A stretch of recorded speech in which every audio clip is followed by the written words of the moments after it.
I hope you're having a good week, everyone. Welcome to today's English. The learning intention is to write a play script. Pause here while you get paper, pencil or pen and a ruler. Then neatly write the date and learning intention and underline it.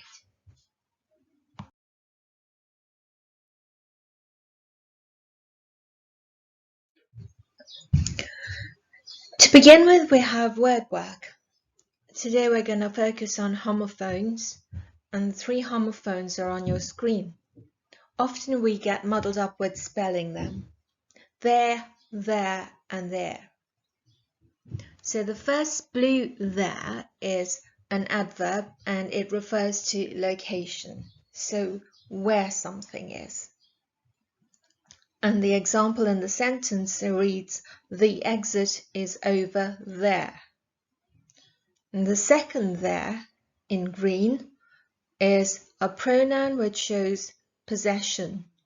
Possession means ownership.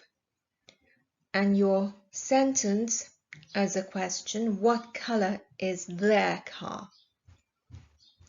Finally, in orange, you've got contraction. So there's the apostrophe showing you contraction. And the example is they're reading a book. So remember, when we use an apostrophe for contraction, we're referring to the letter that's missing. So there, in this case, has been turned into one word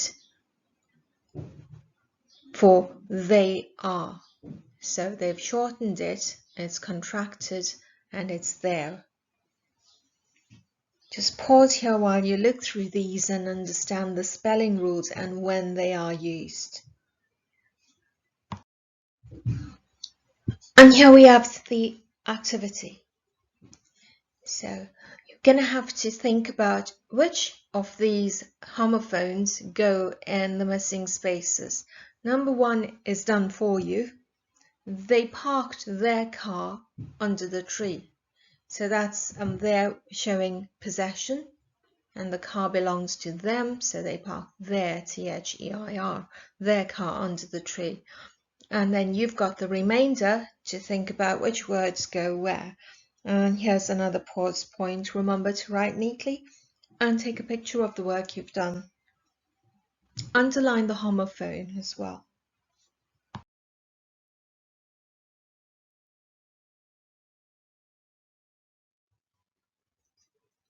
Now the task for this lesson is to write your own play script. So let's begin with recapping the features so we're clear on how you're going to organize your work. There's quite a few things we need to take into account when writing a play script. First, you're going to write in your margin to show who is speaking. So the character names will go in the margin. Next, start on a new line each time a character speaks. Always remember play scripts are split into scenes. Scenes begin when locations change. Remember to write your play script in scenes. And tell the story mainly through dialogue. Dialogue is the words spoken between characters. Include a narrator. A narrator can introduce a scene. Include a maximum number of 4 characters. Include dramatic events that will interest your audience. This will make them want to read more. Also use words and phrases that connect the story from scene to scene.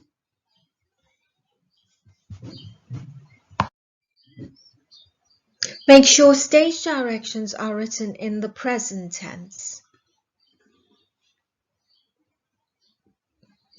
And remember, the dialogue is direct speech. That means there is no need for speech marks. Remember to include stage directions to tell people how to speak or perform. Stage directions go inside brackets. Use a mixture of simple and complex sentences.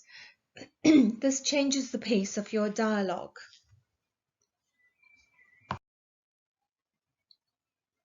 To show pauses and pace, use a variety of punctuation. For example, commas and ellipses. Remember, ellipses are wait and see dots. We've used them before.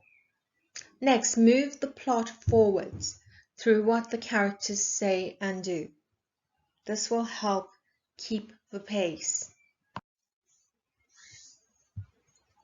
Here is a template of how to plan your play script.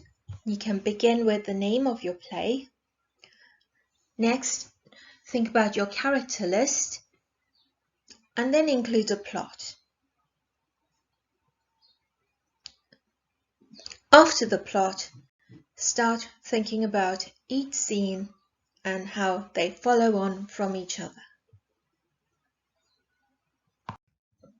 When thinking about your settings and planning, decide where the scene is going to take place, the location in other words. Then write an introduction that describes the place. Or you could have the narrator describe the scene.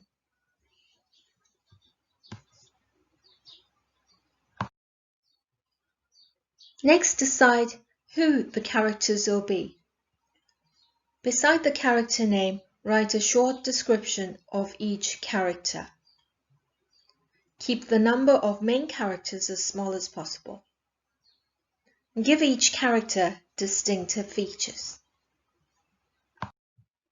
To plan a successful play script, it's important you know the story before you begin. Have a clear idea in your mind of the different scenes.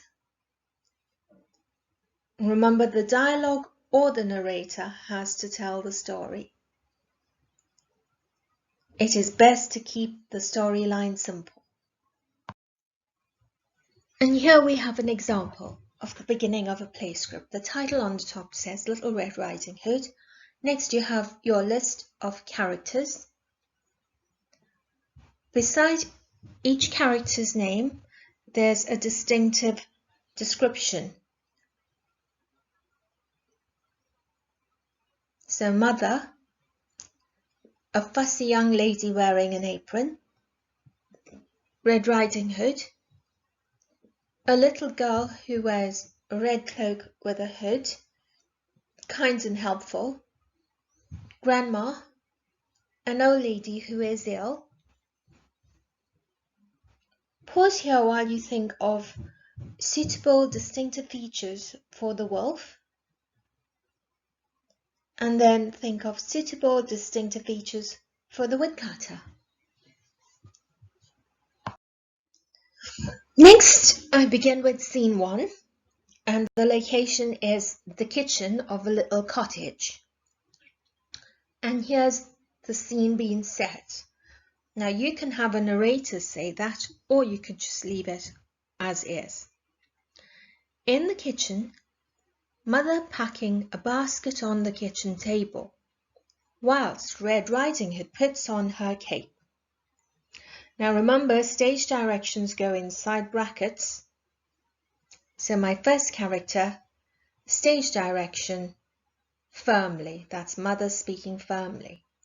Be sure to carry the basket carefully so as not to damage the cakes.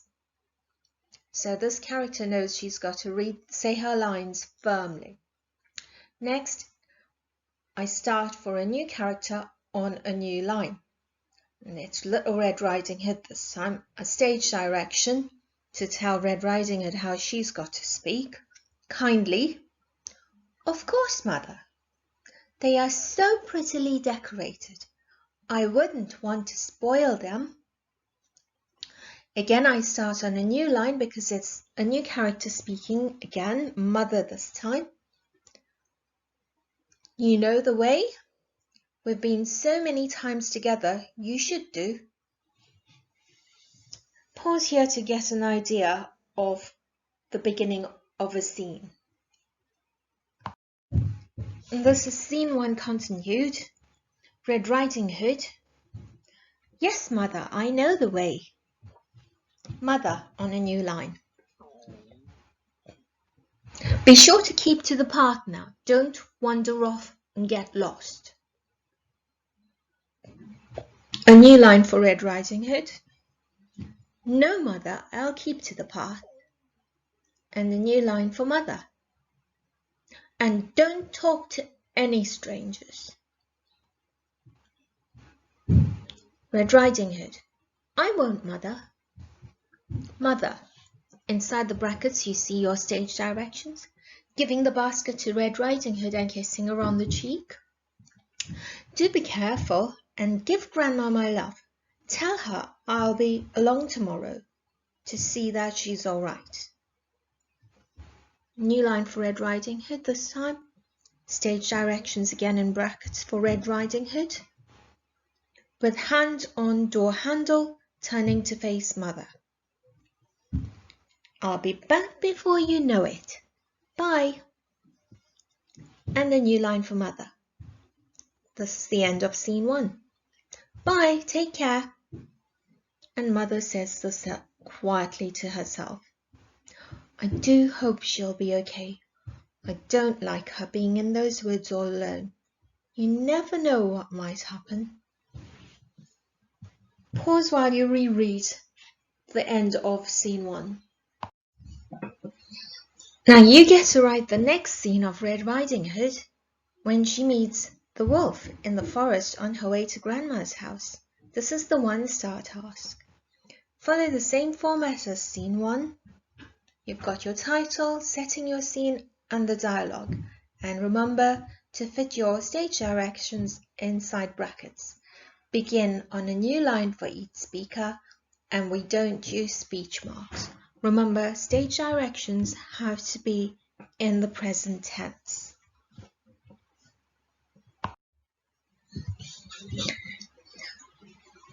For the 2-star task, decide on your favorite fairy tale. Once you've done this, you're going to write it as a play script. Remember, you can go back through the start of the slides to look at all of the features if you need to remind yourself or when you need to remind yourself. And remember to take a picture of your finished work after you've checked and made corrections. You can use a purple pen even to make corrections so I can see what the original was and the bits you've gone and read and checked and fixed. And then send it through the school email. Enjoy your play script writing task, everyone. And until next time, stay safe.